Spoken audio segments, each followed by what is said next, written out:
mic. Yeah. All I need is one mic. Yeah. All I need is one mic. Hey everybody, welcome back to One Mic, where I watch shit so you don't have to. And today I'm here to talk about Season 2, Episode 8, the Season 2 finale of HBO Max's Raised by Wolves, entitled Happiness. This episode, I think, was a great finale in just alone from the perspective of providing a pretty good amount of answers to a lot of questions we had, but also leaving open a lot of plot threads that can be picked up in Season 3. Like, we can go into Season 3, I think, with a lot more of an idea of the direction the show is going to take for Season 3 than we did in between Seasons 1 and 2. As season 1, it ended with them going down into the pit and coming out the other side of the tropical zone. And it's like, coming into Season 2, I'm like, okay, well, I figure, something's going to come out of them being able to come out the other side of this tropical zone. And that was all I really knew. But there's kind of a lot of things and a lot of clues that this show, I wouldn't even say clues, that makes it sound a lot more subtle than it was. A lot of evidence of what's going to happen next season based on the way things ended in this one. So the way I kind of want to tackle this is I want to talk about I want to look at it from a character perspective, right? What we learned about that character and their surrounding circumstances and what that could lead into in regard to Season 3 for those characters. So that's kind of the approach I want to take to talking about this episode, which I thought was, again, really fun. I thought this season was really fun. I'm kind of on the fence about whether or not I'm going to place this into, my top things of the year. I have a playlist on this channel called One Mic's Highest Recommendations, or something to that effect. One Mic's Strongest Recommendations. And I always put, if it's a show that I think had a great season that I would rank in whatever, my top 10 or an honorable mention, whatever, for that year, I'll put the final episode in that playlist. So if you look at that playlist, you'll see a number of shows and movies that I thought were the top things from that year, which would either be this year or last year. I think I had some stuff at the tail end of 2020, but I started this channel so late in 2020 that there's probably not any 2020 videos in there. But debating on whether or not I want to put this episode in there, because one thing about this show, I love it from a sci-fi perspective. Like, this is super hardcore sci-fi. But I also kind of wonder how all-encompassing it is as far as fandom. Like, a lot of the stuff that I highly recommend it from a perspective of, like, I feel like a lot of people can get into this too. It's not something that's, like, just for me. Whereas I feel like even if you have my videos, it's kind of like a companion to watching it. It's very hit or miss whether something this strange is going to resonate with the fandom. So it feels kind of weird to be like, I think this is the best thing of the year, but I don't think anyone's going to like it. That shouldn't really influence my opinion, but it's one of those things I'm going to have to take some time to think about it. Because I feel like the season did start off kind of slow. And then when I say start off, I mean maybe like those first 2-3 episodes. Then it really picks up. And like I said, I've said multiple times, I think each episode is better than the last.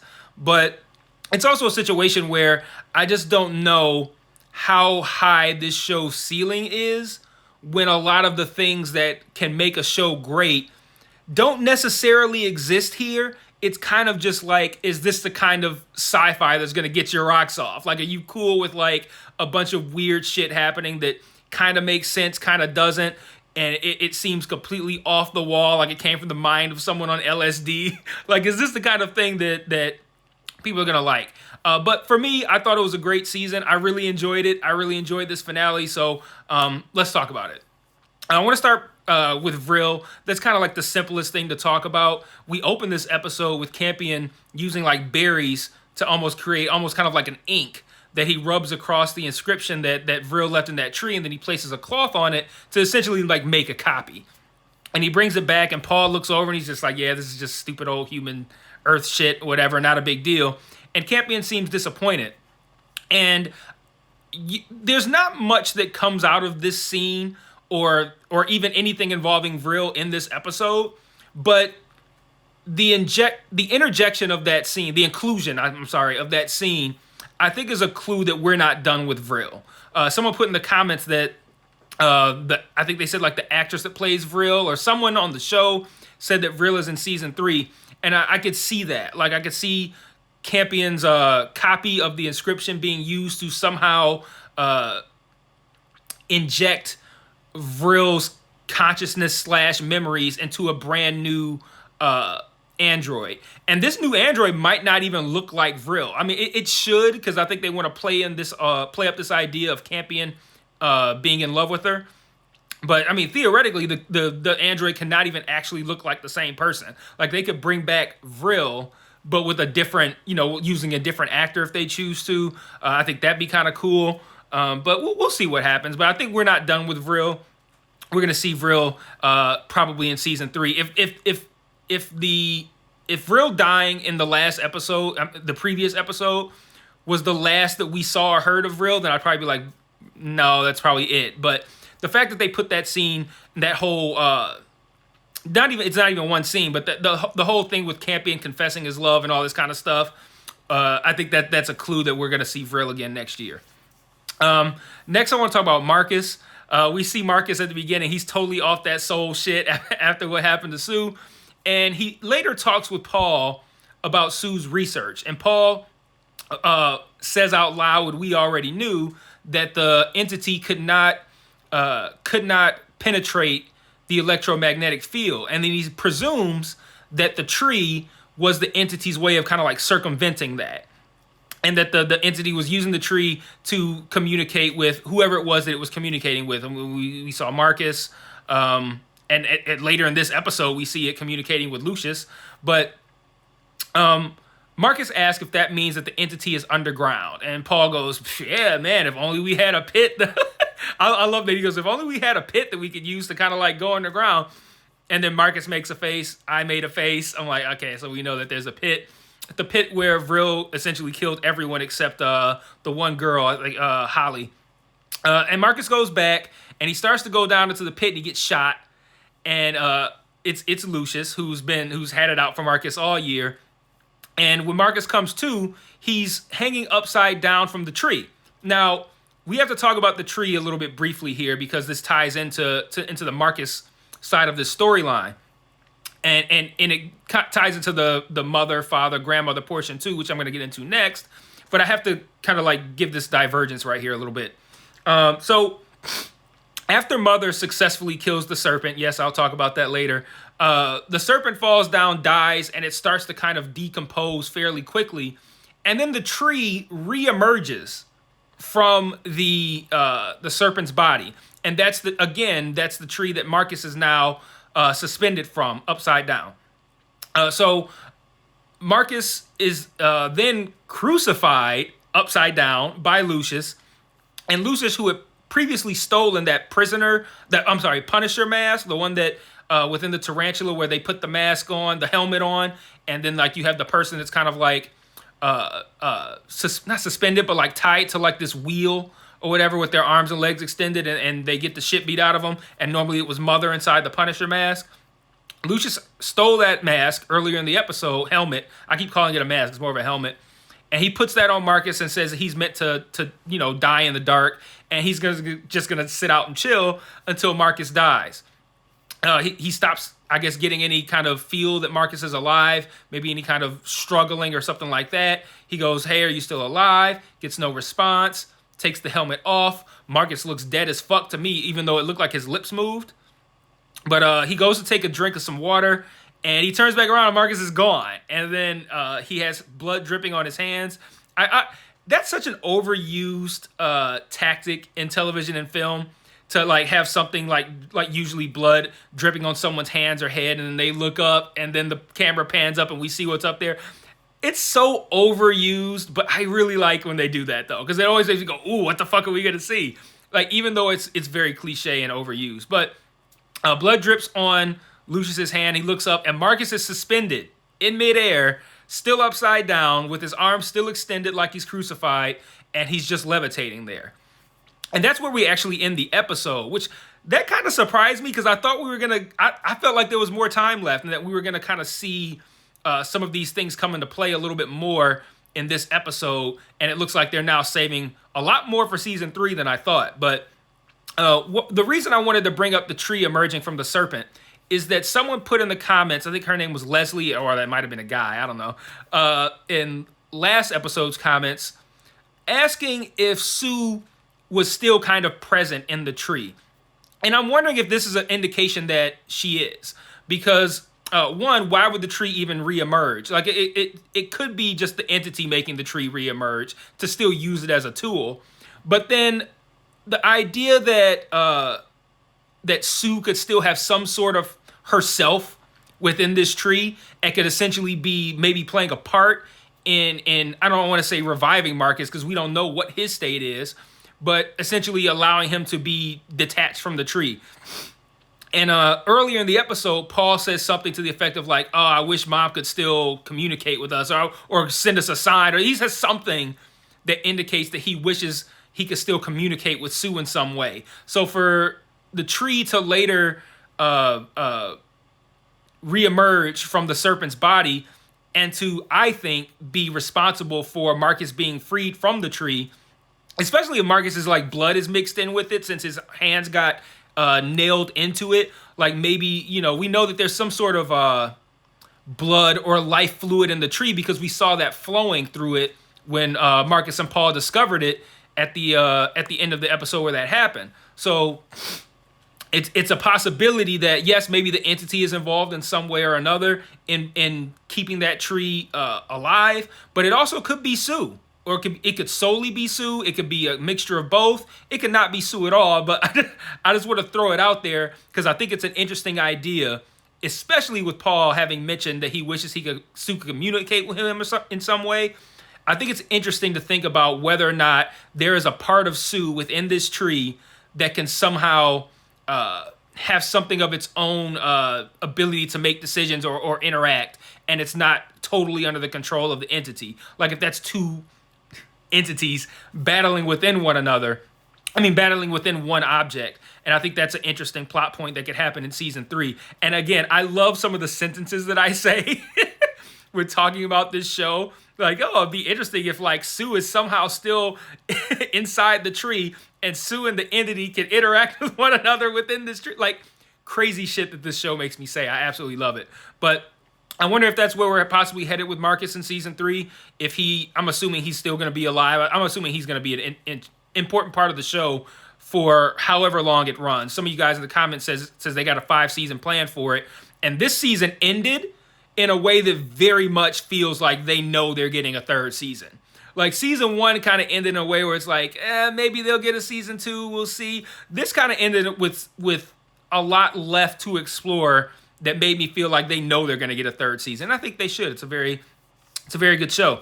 But yeah, that's where I think we're kind of going with Marcus in season 3. Curious if Sue is going to be involved in this in some way within this tree, or maybe if Sue can somehow come out of the tree. I don't know. There's an interesting moment where Mother gives a card, like a relic, to Father to show to the kids.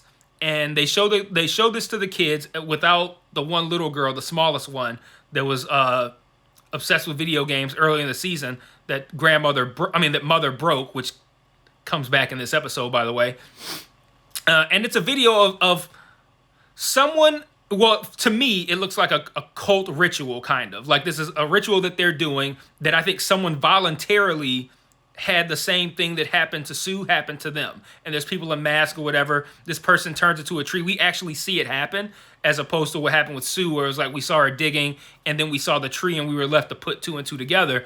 We see it happen here. So it's interesting to see if any of this is somehow going to come into play in season 3 with the idea of this being some sort of ritual that these previously, I'm going to assume that these are humans who had not yet devolved. If this is some kind of ritual to maybe intentionally do that. Like maybe humans were doing this to themselves to kind of like prolong their life. That's something that grandmother talks about a little bit later. Is she says something to the effect of like Father says ignorance is bliss. And then she says like ignorance is key to survival. Something to that effect. And it pans over to the kids not realizing what's going on. And it makes me wonder if this was something that they looked at as like, okay, we might not be traditionally human anymore, but doing this will allow humanity to exist, to continue to exist forever, even though to us they're not these creatures are not traditionally human.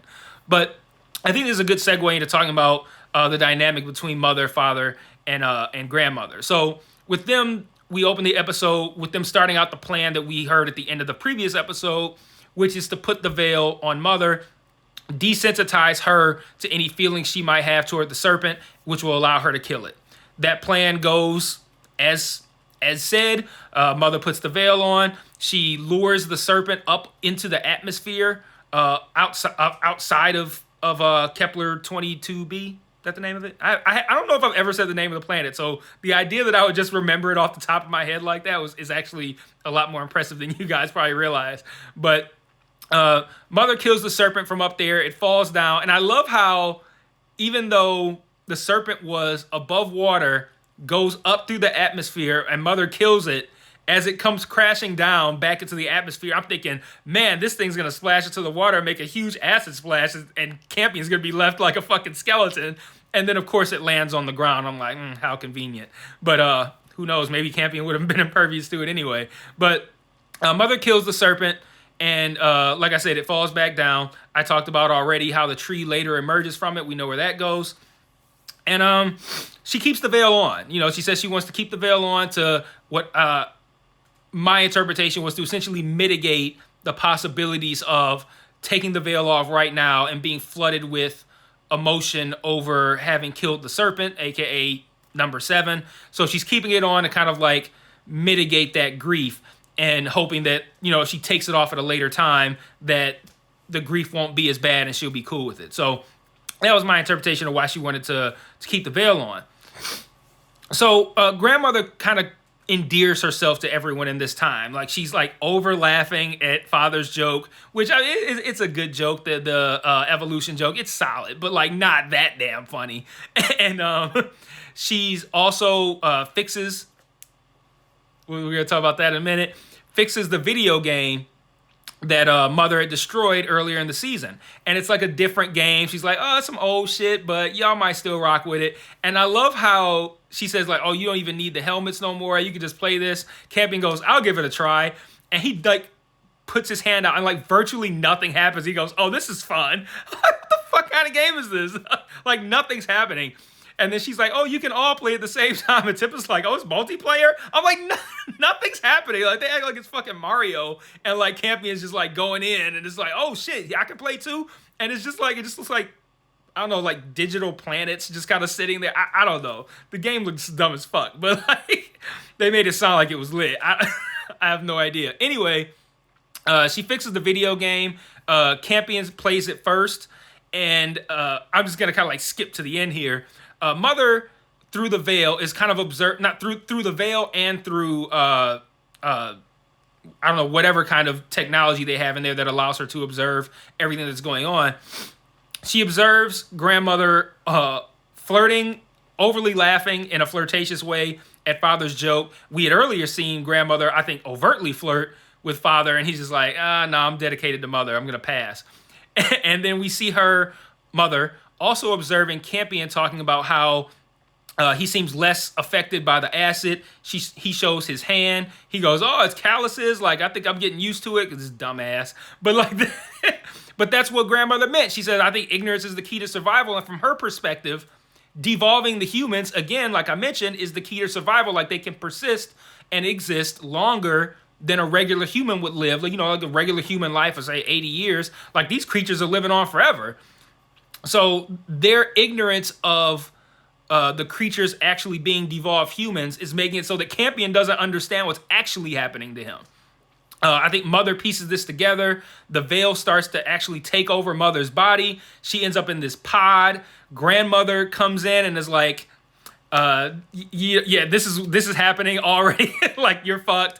I'm Mother not discovers, but articulates that she knows the plan is to devolve everybody, and that, like, there's a really cool scene where like Mother's like screaming like all kinds of threats of what she's gonna do to her, and grandmother's like, yeah, let's start the simulation.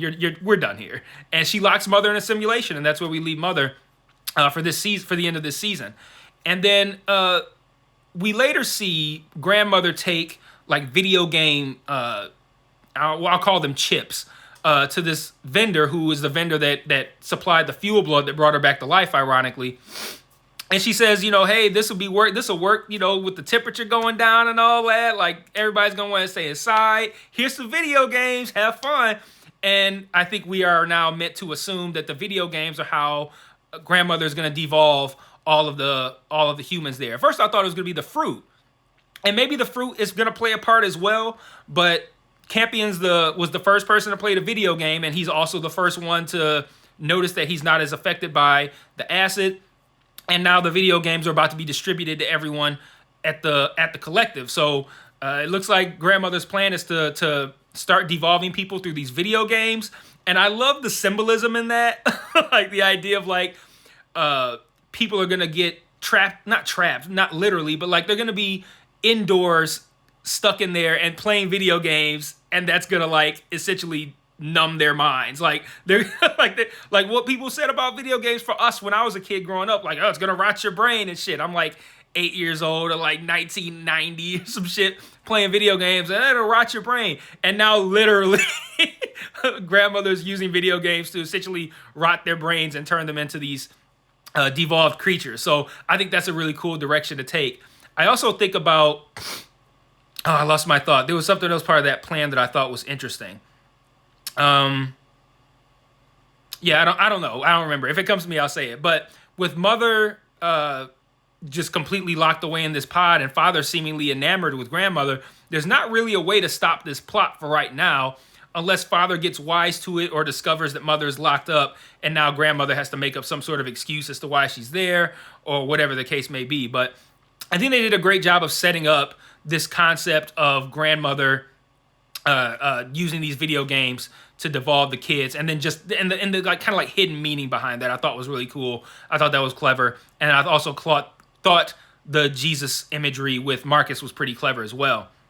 Lastly, what I want to mention, where am I at? 21 minutes. Oh, I'm gonna wrap this up. Lastly, I want to mention there was somebody in the comments, and I want to say it was in the last episode, episode 7, that outlined in pretty explicit detail the idea of grandmother having been behind this the whole time, and the whole plan was to put the veil on mother to basically take her off the table to isolate her and remove her as a piece, and now she without the veil can now be free to operate to enact some evil plan. And it was pretty detailed, and I think I commented something like, that's such a good theory that if that actually comes true, I'm gonna want to hear some details on how you figured that out. And I went to look for that comment and I couldn't find it. And it made me wonder if that person deleted it, because one of the downsides of reviewing these kind of like mystery box shows where there's all kinds of speculation and theories about what could be happening is that you end up with people who actually know what's going to happen. Maybe if it's a show that's adapted from a book, or maybe they work on the show or whatever, or they have access to somebody who knows the script, whatever the case may be. There are people who have knowledge of what's going to happen. Maybe they're a critic or whatever, and they go. Like I feel like they go around on the internet and put these things out as theories to earn internet points, but they knew the whole time, and that's how that felt. It was so detailed what grandmother's plan was, and I wanted to look for it to see just how true it was, because I only remember the bare bones of it, but. I think that's kind of the downside of doing one of these things, is you never know when somebody who actually has knowledge of what's going to happen might comment on that and just kind of lay it out. But I'm not saying that person necessarily did. This is something like when I looked at it, I'm like, yeah, that does track. So they could have just known that. But I did want to throw that out there because that's something that I experience kind of a lot when I talk about these shows that have these central mysteries. And the last thing I want to talk about is, and I already mentioned that, the idea of Sue being in the tree. That was the last thing. So I enjoyed this final episode. I enjoyed this season. Let me know what you thought in the comments. Let's hypothesize what we think is going to happen in season 3. Am I unclear on something that happened here? Do you guys have any theories on something that happened here? Let's talk about it. I'll try to be as in tune with the comments as I can over the course of however long these comments pop off. We'll say over the next week. And I'll definitely see you guys for season 3, because I do really love this show. So until then, peace.